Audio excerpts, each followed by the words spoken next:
जय हिंद प्यारे साथियों। आशा करता हूँ कि आप लोग मस्त होंगे और अच्छे से पढ़ाई करते होंगे। पढ़ाई के साथ साथ ये भी ध्यान में रखना है कि एग्जाम में कैसा कैसा प्रश्न पूछा जाता है ताकि आपका मार्क्स ज़्यादा से ज़्यादा आए। और इसी आशा के साथ ये वीडियो लाए हैं जो आपके होने वाले एग्जाम 2024 के लिए यह 40 ऑब्जेक्टिव बहुत ही महत्वपूर्ण होंगे। आइए दोस्तों शुरू करते हैं। अगर दोस्तों हमारे प्यारे साथियों, अगर हमारे चैनल पर नए हैं तो चैनल को सब्सक्राइब कर दीजिए और नोटिफिकेशन को ऑल कर दीजिए ताकि आने वाला प्रत्येक वीडियो आपको मिलता रहे। आइए दोस्तों हम लोग शुरू करते हैं, एक एक क्वेश्चन को देखते हैं ध्यान से। और आप लोग भी ध्यान से कंसंट्रेट होकर के देखिएगा और एक बार में प्रयास कीजिएगा कि यह याद हो जाए, बाकी के लिए मत छोड़िएगा, ठीक है। आइए दोस्तों शुरू करते हैं। पहला क्वेश्चन क्या बोल रहा है? पहला क्वेश्चन कहता है कौन सी गैस, देखिए ध्यान से, कौन सी गैस उत्सर्जित होंगे जब धातु और जल के साथ अभिक्रिया करेगी। यानी धातु जो होंगे, मेटल जो होंगे, है ना, वह किसके साथ अभिक्रिया करेंगे? तो जल के साथ अभिक्रिया करेंगे। तो कौन सा गैस उत्सर्जित होगा? देखिए क्या ऑप्शन में दिया गया है, ऑक्सीजन है, कार्बन डाइऑक्साइड है, नाइट्रोजन है या हाइड्रोजन है। इसका करेक्ट आंसर जो हो जाएगा वह याद रखिएगा नाइट्रोजन। कौन सा गैस होंगे उत्सर्जित? तो नाइट्रोजन होंगे। अगला क्वेश्चन देखते हैं, क्वेश्चन नंबर 2। क्वेश्चन नंबर 2 में क्या कहता है, ध्यान से देखिएगा बच्चे कि Fe2O3 प्लस, है ना, Al, ध्यान दीजिएगा, Fe3, है ना, और 2Al, Al2O3 प्लस 2Fe ऊपर दिएगा अभिक्रिया किस प्रकार की है। मैंने सारा सब्जेक्टिव में इसको एक एक करके बताया है। तो ये देखते हैं यह अभिक्रिया जो है यह किस प्रकार का अभिक्रिया है। संयोजन है, द्विविस्थापन है, वियोजन है या विस्थापन है। तो दो का करेक्ट आंसर जो होगा वो याद रखिएगा विस्थापन अभिक्रिया। कौन सा अभिक्रिया होगा? तो विस्थापन अभिक्रिया होगा। आगे देखते हैं ध्यान से तीसरा क्वेश्चन क्या कहता है कि लौह चूर्ण पर तनु हाइड्रोक्लोरिक अम्ल डालने से, किस पर? ध्यान दीजिएगा बच्चे कि लौह चूर्ण पर अगर तनु हाइड्रोक्लोरिक क्या करेंगे, अम्ल को डालेंगे, डालने से क्या होता है? सही उत्तर पर निशान कीजिए। ऑप्शन पहला है कि हाइड्रोजन गैस एवं आयरन क्लोराइड बनता है। दूसरा में क्या कहता है कि क्लोरीन गैस, है ना, एवं आयरन हाइड्रो ऑक्साइड बनता है। और सी में कहता है कोई अभिक्रिया नहीं करता है। और डी में कहता है आयरन लवण और जल बनता है। तो 3 का करेक्ट आंसर जो हो जाएगा वह होगा ए। यानी कि ध्यान रखिएगा कि हाइड्रोजन गैस एवं आयरन क्लोराइड, है ना, क्या करता है? तो बनाता है लौह चूर्ण। अगला देखते हैं क्वेश्चन नंबर 4। क्वेश्चन नंबर 4 में क्या कहता है कि श्वसन किस प्रकार की अभिक्रिया है। देखिए ध्यान से, श्वसन किस प्रकार की अभिक्रिया है? उपचयन होगा, संयोजन होगा, अपचयन होगा, उष्मा शोषी होगा। तो ध्यान दीजिएगा इसका करेक्ट आंसर जो होगा, देखिए दोस्तों यहाँ पर थोड़ा मिस हो गया है, यहाँ पर उष्मा शोषी ना हो करके इसका आंसर जो होगा वह याद कर लीजिएगा, है ना, उष्मा उष्मा छेपी। क्या होंगे? तो उष्मा छेपी। तो आप लोग याद कर लीजिएगा, है ना, कि श्वसन किस प्रकार की अभिक्रिया है। तो श्वसन जो होंगे वह उष्मा छेपी होंगे। क्या होंगे? तो उष्मा छेपी अभिक्रिया होंगे। आगे देखते हैं क्वेश्चन नंबर 5। क्वेश्चन नंबर 5 में क्या कहता है कि रिएक्शन दिया गया है, यानी कि कॉपर ऑक्साइड दिया गया है और H2O जल दिया गया, दोनों को मिलाया गया है तो क्या बन गया? कॉपर और H2O, ठीक है। देखिए ध्यान से, यहाँ पर कॉपर जो है वो अलग हो गया और जल के साथ, यहाँ जो बता रहा है कि किस प्रकार की अभिक्रिया है, ठीक है। उपचयन है, अपचयन है, उदासीनीकरण है, इनमें से कोई नहीं। तो 5 का करेक्ट आंसर जो होगा वो बच्चे ध्यान रखिएगा वह होगा बी, यानी कि अपचयन। क्या होंगे? तो अपचयन होंगे। आगे देखते हैं क्वेश्चन नंबर 6। क्वेश्चन नंबर 6 में क्या कहता है, ध्यान से देखिएगा, एक एक क्वेश्चन आपके एग्जाम 2024 में जो एग्जाम होंगे मैं विश्वास के साथ कहता हूं कि एक एक करके, है ना, इसी में से क्वेश्चन पूछे जाएंगे, ठीक है। आगे देखिए, इलेक्ट्रॉन के स्थानांतरण से बने यौगिक क्या कहलाते हैं? जो इलेक्ट्रॉन का जो स्थानांतरण होता है, इलेक्ट्रॉन का लेन देन होता है, वह क्या कहलाते हैं? पहला ऑप्शन दिया गया है सहसंयोजी, वैद्युत संयोजी, कार्बन कार्बनिक या कोई नहीं। तो 6 का करेक्ट आंसर जो हो जाएगा वो बच्चे ध्यान रखिएगा वह होंगे वैद्युत संयोजी। क्या होंगे? तो वैद्युत संयोजी होंगे, क्योंकि इसमें देखिए ध्यान से इलेक्ट्रॉन का क्या होते हैं? तो स्थानांतरण होते रहते हैं। किस में? तो ध्यान रखिएगा, है ना, वो है वैद्युत संयोजी में होगा। तो 6 का करेक्ट आंसर होगा बी। आगे देखते हैं ध्यान से क्वेश्चन नंबर 7। क्वेश्चन नंबर 7 में क्या कहता है कि नीचे दिए गए अभिक्रिया, जो नीचे अभिक्रिया दिया गया है वो कौन सा कथन सही है, यानी कि कॉपर है ऑक्सीजन, देखिए ध्यान से दोनों की मिलाए तो कॉपर ऑक्साइड बन गया है, यह कौन सा अभिक्रिया है। ऑप्शन दिया गया कॉपर का ऑक्सीकरण है, कॉपर का अपकरण है, कॉपर का नाइट्रेशन है, ए और बी दोनों है। तो 7 का इसका करेक्ट आंसर जो होगा वो होगा ए। देखिए पकाने का ट्रिक आप लोग को हम सब्जेक्टिव में पढ़ाएं अच्छी तरीके से कि अगर कोई भी धातु जो होंगे और किसके साथ रिएक्शन करेंगे तो ऑक्सीजन के साथ, ध्यान रखिएगा जैसे ही ऑक्सीजन के साथ अभिक्रिया करेंगे तो हम समझ जाएंगे कौन सा अभिक्रिया होगा, तो वो ऑक्सीकरण होगा। तो यहाँ पर किसका ऑक्सीकरण हुआ है, कॉपर का, इसलिए यहाँ क्या हो गया इसका आंसर कॉपर का ऑक्सीकरण। तो करेक्ट आंसर हो जाएगा ए होगा। आगे देखते हैं ध्यान से क्वेश्चन नंबर 8। क्वेश्चन नंबर 8 में क्या कहता है बच्चे, ध्यान से देखिएगा कि सिल्वर क्लोराइड का रंग कैसा होता है। सिल्वर क्लोराइड का रंग जो होता है वह कैसा होता है, श्वेत होता है, पीला होता है ना, हरा होता है या काला होता है। तो इसका करेक्ट आंसर जो होंगे वह हो जाएंगे ए होंगे, ध्यान रखिएगा, यानी कि क्या होंगे तो श्वेत होंगे, क्या होंगे तो श्वेत, यानी कि है ना इसका कलर जो होंगे वो श्वेत यानी कि व्हाइट हो जाएंगे सिल्वर क्लोराइड का। तो 8 का करेक्ट आंसर होगा ए। आगे देखिए ध्यान से, है ना क्वेश्चन नंबर 9 में क्या कहता है बच्चे, ध्यान से देखिएगा कि कोई समीकरण यहाँ पर दे दिया है ना, CaCO3 यानी कि कैल्शियम कार्बोनेट है।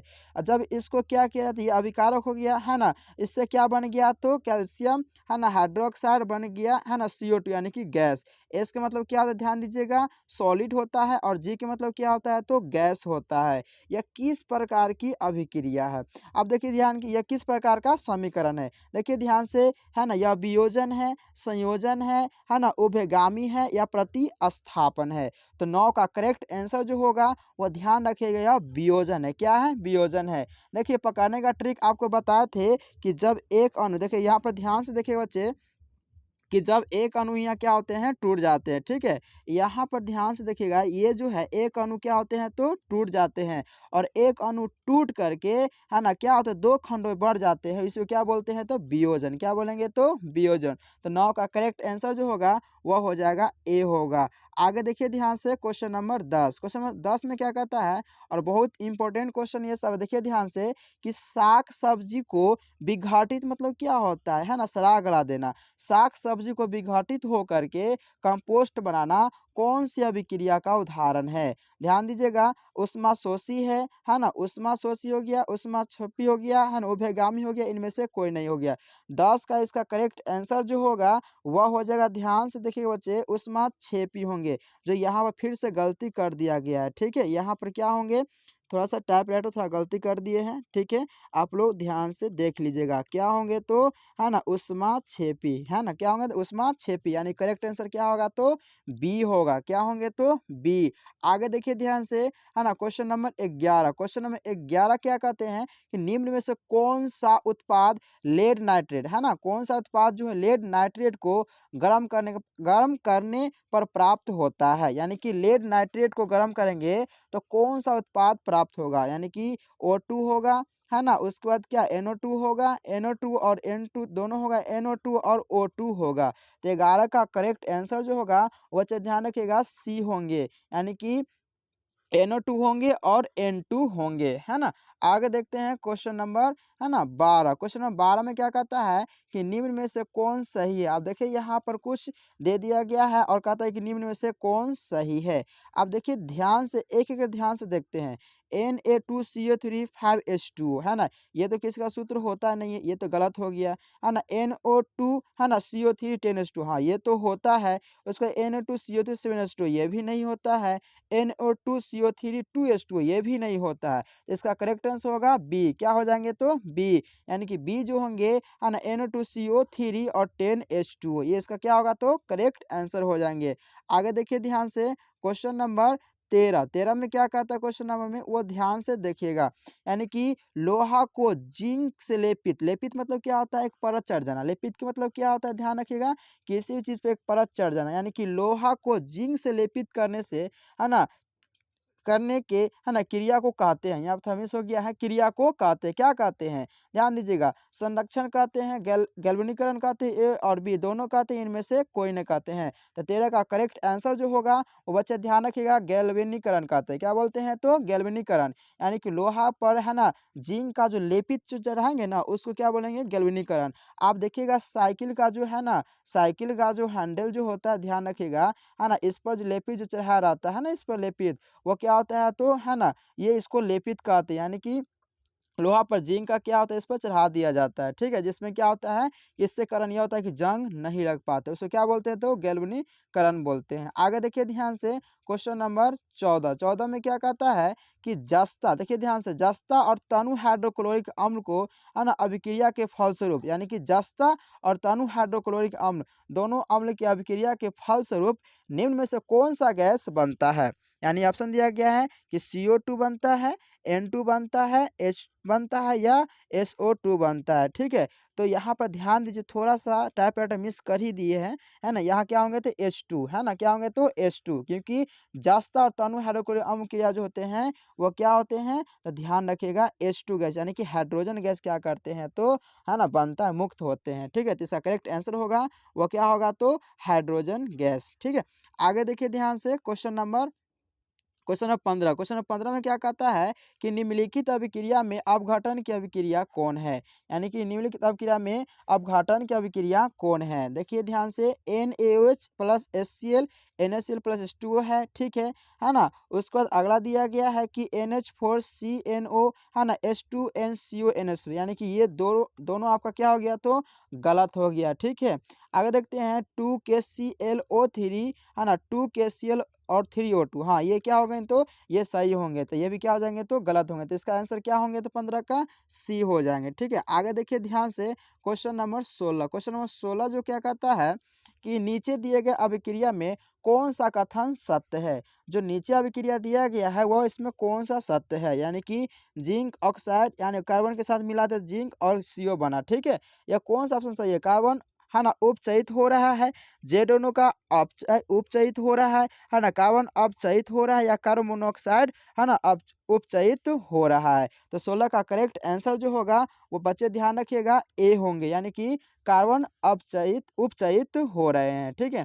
आगे देखिए ध्यान से क्वेश्चन नंबर 17, क्वेश्चन नंबर 17 में क्या कहते हैं कि निम्नलिखित में से कौन सा द्विविस्थापन अभिक्रिया है। तो 17 का करेक्ट आंसर जो होंगे वो क्या हो जाएंगे तो सी, यानी कि AgNO3 NaCl और AgCl प्लस NOH है ना ANO3 होंगे, ठीक है। तो 17 का करेक्ट आंसर जो होंगे वो क्या हो जाएंगे तो सी हो जाएंगे। आगे देखिए ध्यान से कि 18वां क्वेश्चन क्या कहता है, 18वां कहता है कि निम्नलिखित अभिक्रिया में कौन है ना विस्थापन अभिक्रिया है। तो विस्थापन अभिक्रिया कौन होंगे तो इसका करेक्ट आंसर याद रखिएगा, यानी कि सी हो जाएंगे, यानी कि FeCuSO4 FeSO4 और प्लस Cu, ठीक है। यहाँ पर क्या कर दिया है ना कॉपर को, यहाँ पर देखिए ध्यान से कॉपर को क्या कर दिए हैं तो विस्थापित कर दिया गया है।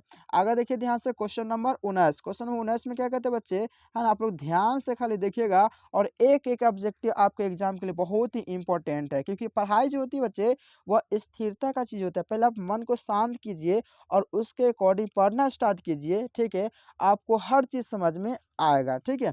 अगर देखिए ध्यान से अगला क्वेश्चन क्या था, कोई तत्व ऑक्सीजन के साथ अभिक्रिया कर उच्च है ना उच्च गलनांक वाला यौगिक निर्मित करता है, यह यौगिक जल में विलय होता है, यह तत्व कौन सा हो सकता है, यानी Ca होगा, C होगा, Si होगा या Fe होगा। तो 19 का करेक्ट आंसर होगा, याद रखिएगा वो Ca होगा, मतलब कैल्शियम होगा।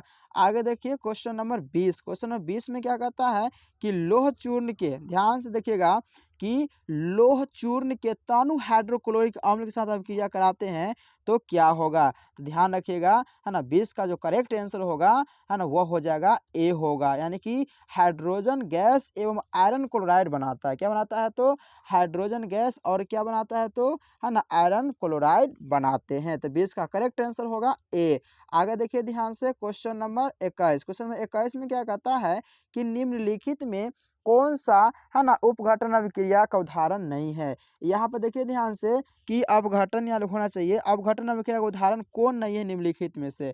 तो इसका करेक्ट आंसर याद रखिएगा, इसका करेक्ट आंसर जो होगा वो होगा सी, है ना। सी जो है H2 और Cl2 जो है 2HCl बना है, यह अपघटन का उदाहरण नहीं है। बाकी ये और ये तीनों है। तो इसका एक ऐसा करेक्ट आंसर होगा सी। आगे देखिए ध्यान से बच्चे, है ना। 22 नंबर क्वेश्चन क्या कहता है 22 नंबर में कि निम्नलिखित में कौन एक रेडॉक्स अभिक्रिया है। देखिए ध्यान से, आपको रेडॉक्स अभिक्रिया के बारे में बहुत अच्छी तरीके से हम आप लोग को बताए थे, ठीक है, सब्जेक्टिव में बताए थे। 22 में देखते हैं क्या कहता है, रेडॉक्स अभिक्रिया क्या है, CaCO3 CaO, है ना, और CO2, ठीक है। तो इसका करेक्ट आंसर आप लोग याद रखिएगा, है ना, डायरेक्टली याद कीजिए, यानी कि CaO प्लस 2HCl CaCl2H2O होगा, ठीक है। यानी कि यह जो अभिक्रिया जो होंगे ना, यह अभिक्रिया कौन सा अभिक्रिया होंगे, तो रेडॉक्स अभिक्रिया होंगे, ठीक है। आगे देखते हैं ध्यान से क्वेश्चन नंबर 23। 23 में क्या कहता है वो ध्यान से देखिएगा कि निम्नलिखित में से कौन एक दहन क्रिया है। देखिए ध्यान से बच्चे कि निम्नलिखित में से कौन एक दहन अभिक्रिया है, ठीक है। दहन एक मंद अभिक्रिया होती है। अब देखिए ध्यान से कि जल का उबलना, मोम का पिघलना, पेट्रोल को जलना, इनमें से कोई नहीं। आपको चारों में से बताना है कि दहन अभिक्रिया कौन है। तो इसका करेक्ट आंसर जो होगा वो होगा सी, यानी कि पेट्रोल को जलना। क्या होंगे, तो वो पेट्रोल को, है ना, जलना, पेट्रोल को जलना जो होंगे वह क्या होंगे, तो दहन क्रिया होंगे। तो इसका करेक्ट आंसर होगा सी। आगे देखते हैं ध्यान से क्वेश्चन नंबर 24। क्वेश्चन नंबर 24 में क्या कहता है कि रासायनिक अभिक्रिया के दौरान किसी पदार्थ में ऑक्सीजन का योग यानी कि वृद्धि क्या कहलाता है। अपचयन कहलाता है ना, उपचयन कहलाता है, संक्षारण कहलाता है, या इनमें से कोई नहीं। तो 24 का करेक्ट आंसर जो होगा वो याद रखिएगा, वो होगा बी, यानी कि उपचयन। क्या कहलाएंगे, तो उपचयन कहलाएंगे। आगे देखते हैं क्वेश्चन नंबर 25। क्वेश्चन नंबर 25 में क्या कहता है कि निम्नलिखित, है ना, कथनों को असत्य है। निम्नलिखित कथनों में कौन असत्य है वो क्वेश्चन कहता है, ठीक है। ध्यान रखिए बच्चे कि निम्नलिखित 4 ऑप्शन यहाँ पर दिया गया है, ठीक है। और चारों ऑप्शन में से बताना है कि कौन सा ऑप्शन जो वो असत्य है ना, सत्य बात नहीं, असत्य है। देखिए ध्यान से, ऑक्सीकरण एवं ऑक्सीजन किसी पदार्थ से टूटते हैं, यह बात तो गलत हो गया, है ना। अपकरण में हाइड्रोजन किसी पदार्थ को टूटते हैं, नहीं, यह बात गलत हो गया। ऑक्सीकरण खुद को ऑक्सीकरण, हाँ ये बात सही है, यानी कि ऑक्सीकारक जो होंगे वह खुद को ऑक्सीकृत करते हैं, तो ये भी क्या होंगे, गलत हो जाएंगे। यानी 25 का करेक्ट आंसर जो होंगे वह क्या हो जाएंगे, तो सी हो जाएंगे, ठीक है। आगे देखिए ध्यान से क्वेश्चन नंबर 26। क्वेश्चन नंबर 26 में क्या कहता है कि किसी यौगिक के रासायनिक अभिक्रिया में, है ना, कोई भी यौगिक जो होंगे उसके रासायनिक अभिक्रिया में हाइड्रोजन का हटना क्या कहलाता है।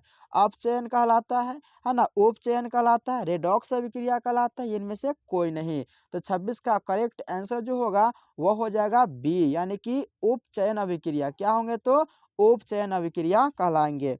आगे देखिए ध्यान से बच्चे क्वेश्चन नंबर 27। क्वेश्चन नंबर 27 में क्या कहता है कि किसी वस्तु को, ध्यान दीजिए बहुत इंपॉर्टेंट क्वेश्चन है, किसी वस्तु को हवा में जलने के लिए एक निश्चित ताप की आवश्यकता होती है। बात सही है, किसी वस्तु को जलने के लिए हवा में निश्चित ताप की आवश्यकता होती है, तो वो क्या कहलाती है, प्रज्वलन कहलाती है, ज्वलन का ताप कहलाती है, या दहन ताप कहलाती है, इनमें से कोई नहीं। तो 27 का करेक्ट आंसर याद रखिएगा, वह प्रज्वलन ताप कहलाता है। क्या कहलाता है, तो प्रज्वलन ताप कहलाता है। तो 27 का करेक्ट आंसर होगा ए। आगे देखते हैं क्वेश्चन नंबर 28। क्वेश्चन नंबर 28 में क्या कहता है, ध्यान से देखिएगा, है ना, कि एक, है ना, ध्यान दीजिएगा, एक यहाँ पर थोड़ा सा मिस हो गया, यहाँ पर होगा भूरे, ठीक है, ध्यान रखिएगा। एक भूरे रंग का, है ना, चमकदार तत्व एक्स को वायु की उपस्थिति में गर्म करने पर वह काले रंग का हो जाता है, तो एक्स का नाम क्या होगा। Na होगा, Mg होगा, Cu होगा, या K होगा। तो 28 का करेक्ट आंसर आप लोग याद रखिएगा कि वह होगा कॉपर। क्या होगा, तो कॉपर, यानी कि Cu होगा। आगे देखिए ध्यान से क्वेश्चन नंबर 29। क्वेश्चन नंबर 29 में क्या कहता है वो ध्यान से देखिएगा, है ना, आपको एक एक ऑब्जेक्टिव अच्छी तरीके से समझ में आएगा, है ना। Na2SO4, है ना, ए से क्या होता है, एक्वा, यानी कि जल। BaCl2, है ना, एक्वा हो गया, BaSO4, है ना, और क्या बनाया था, 2NaCl, उपयुक्त है ना रासायनिक अभिक्रिया है। क्या है, संयोजन अभिक्रिया है ना, वियोजन अभिक्रिया है, द्विविस्थापन अभिक्रिया, इनमें से कोई नहीं है। तो 29 का करेक्ट आंसर जो होगा वह याद रखिएगा, यह जो होगा द्विविस्थापन अभिक्रिया। क्या होंगे तो वो द्विविस्थापन अभिक्रिया होंगे। तो 29 का करेक्ट आंसर जो होंगे वो सी हो जाएंगे। आगे देखिए ध्यान से बच्चे, क्वेश्चन नंबर 30। क्वेश्चन नंबर 30 में क्या बोल रहा है कि Zn है ना प्लस CuSO4 यानी कि जिंक और कॉपर सल्फेट जो है वह है ना क्या करा, जिंक सल्फेट और कॉपर सल्फेट ऊपर दिए गए रासायनिक है ना अभिक्रिया किस प्रकार की है। देखिए ध्यान से, यहाँ पर कॉपर को क्या कर दिया गया, तो विस्थापित कर दिया। क्या कर दिया, यहाँ से है ना कॉपर को विस्थापित कर दिया गया है। जैसे ही विस्थापित करता है तो हम लोग जानते हैं कि कौन सा अभिक्रिया होगा, तो विस्थापन होगा। इसमें देखिए विस्थापन अभिक्रिया कौन सा है, संयोजन, ये नहीं होगा। विस्थापन, हाँ यही होगा इसका आंसर। क्या होंगे तो है ना विस्थापन अभिक्रिया क्या हो जाएंगे, ध्यान रखिएगा, तो वो हो जाएंगे विस्थापन अभिक्रिया। तो 30 का करेक्ट आंसर जो होंगे वो हो जाएंगे बी। आगे देखते हैं बच्चे, ध्यान से एक एक क्वेश्चन को देखिएगा, ठीक है, बारीकी से देखिएगा। अगला क्वेश्चन कहता है कि सी और O2 यानी कि कार्बन है, यहाँ पर क्या ध्यान दीजिए, कार्बन है और क्या है तो यहाँ पर O2 है, और ये क्या है तो ठोस है, यहाँ पर क्या गैस है, दोनों को मिला के क्या बन गया, CO2 कार्बन डाइऑक्साइड बन गया। ठीक है, तो उपयुक्त रासायनिक अभिक्रिया जो है वह किस प्रकार का है, ये जो रासायनिक अभिक्रिया दिया गया है ये किस प्रकार का है, विस्थापन है, वियोजन है, रेडॉक्स है, या इनमें से कोई नहीं है। तो 31 का करेक्ट आंसर याद रखिएगा कि इसका करेक्ट आंसर जो होगा वह इनमें से कोई नहीं होगा। इसका आंसर होगा क्या, ध्यान दीजिएगा, इसका आंसर यह जो अभिक्रिया होंगे वह कौन सा होंगे, तो याद रखिएगा आप लोग है ना संयोजन। कौन सा अभिक्रिया होंगे तो है ना संयोजन अभिक्रिया, है ना कौन सा अभिक्रिया होंगे तो संयोजन अभिक्रिया इसका करेक्ट आंसर होंगे। और इसमें ऑप्शन क्या होगा, तो यहाँ पर इनमें से कोई नहीं, इसमें कोई है ये नहीं संयोजन अभिक्रिया। आगे देखिए ध्यान से बच्चे, क्वेश्चन नंबर 32। 32 में क्या कहता है कि CaO है ना कैल्शियम ऑक्साइड, क्या है तो यहाँ पर कैल्शियम ऑक्साइड है ना, और H2 है, कैल्शियम ऑक्साइड और है ना H2O दोनों को मिलाया गया तो CaOH है ना हल्टवाज और एक्वा। ये कहता है उपयुक्त समीकरण क्या है, संयोजन अभिक्रिया है, वियोजन अभिक्रिया है, द्विविस्थापन है, या विस्थापन अभिक्रिया है। तो ध्यान रखिए बच्चे, 32 का यहाँ पर करेक्ट आंसर जो होंगे वह हो जाएंगे वह संयोजन अभिक्रिया। क्या होंगे तो ये संयोजन अभिक्रिया होंगे। तो 32 का करेक्ट आंसर होंगे ए। आगे देखते हैं क्वेश्चन नंबर 33। 33 में क्या कहता है कि उष्मा के द्वारा, किसके द्वारा, ध्यान रखिएगा, उष्मा के द्वारा दी गई वियोजन अभिक्रिया को क्या कहते हैं। जो उष्मा के द्वारा जो अभिक्रिया होती है ना, आपको याद होगा उष्मा के द्वारा पढ़ाए थे, उष्मा के द्वारा हुआ था उष्मीय वियोजन होगा, प्रकाश के द्वारा था प्रकाशीय वियोजन होगा, ताप के द्वारा था ताप वियोजन होगा। इन सारे चीज़ों को मैं सब्जेक्टिव में जब पढ़ाए थे है ना, सब्जेक्टिव जब करा रहे थे तो उसमें सारे चीज़ को बताए हैं। अगर आप नहीं देखें तो जरूर एक बार सब्जेक्टिव को देखिए, क्योंकि सब्जेक्टिव से ही ऑब्जेक्टिव उठ करके आते हैं। आपका सब्जेक्टिव का कंसंट्रेट अच्छी तरीके से समझ में आता है तो आपके लिए ऑब्जेक्टिव कुछ नहीं है। ठीक है, और सब्जेक्टिव समझ में नहीं आता है तो आपके लिए ऑब्जेक्टिव समझिए तो रट्टा मारना पड़ेगा, याद करना पड़ेगा जिंदगी भर। ठीक है, तो आप लोग पहले जाकर सब्जेक्टिव को देखिए और एक एक करके आपको पूरा चीज यह समझ में आएगा। देखिए यहाँ पर क्या उष्मा के द्वारा बोला गया है ना, तो उष्मा के द्वारा इसका आंसर क्या हो जाएगा, तो उसमें वियोजन। क्या हो जाएंगे तो इसका करेक्ट आंसर जो हो जाएंगे वह उसमें वियोजन हो जाएंगे। ठीक है, आगे देखिए ध्यान से, क्वेश्चन नंबर 34। क्वेश्चन नंबर 34 में क्या कहता है कि जिन अभिक्रिया में ऊर्जा अवशोषित होती है, जिन है ना अभिक्रिया में ऊर्जा क्या होती है तो अवशोषित होती है, उन्हें क्या कहते हैं। देखिए ध्यान से, अभिक्रिया ऊर्जा वाला आ गया, क्या आ गया तो ऊर्जा वाला आ गया है ना। देखिए उष्मा क्षेपी अभिक्रिया है, उष्मा शोषी अभिक्रिया है, उपचयन अभिक्रिया या संयोजन अभिक्रिया है। तो 34 का करेक्ट आंसर जो होगा वह हो जाएगा क्या तो उष्मा शोषी। क्या होंगे तो उष्मा शोषी अभिक्रिया हो जाएंगे। आगे देखिए ध्यान से, क्वेश्चन नंबर 35। 35 में क्या कहता है कि वे रासायनिक, देखिए ध्यान से, यानी कि वे अभिक्रिया जिनमें अभिकारकों के बीच, यानी कि वे अभिक्रिया है ना जिनमें अभिकारकों के बीच है ना आयनों का आदान प्रदान। देखिए ध्यान से, आयन वाला आ गया, कौन वाला आ गया तो आयन वाला आ गया। ठीक है, तो आयन वाला क्या होगा देख लेते हैं, संयोजन अभिक्रिया ये तो होगा ही नहीं। ठीक है, विस्थापन अभिक्रिया ये नहीं होगा, आयन का हेराफेरी नहीं करता है। द्विविस्थापन, हाँ इसका करेक्ट आंसर ये होगा, यानी कि द्विविस्थापन जो होगा वो आयनों क्या करता है तो आदान प्रदान करता है। तो इसका करेक्ट आंसर होगा 35 का सी हो जाएगा।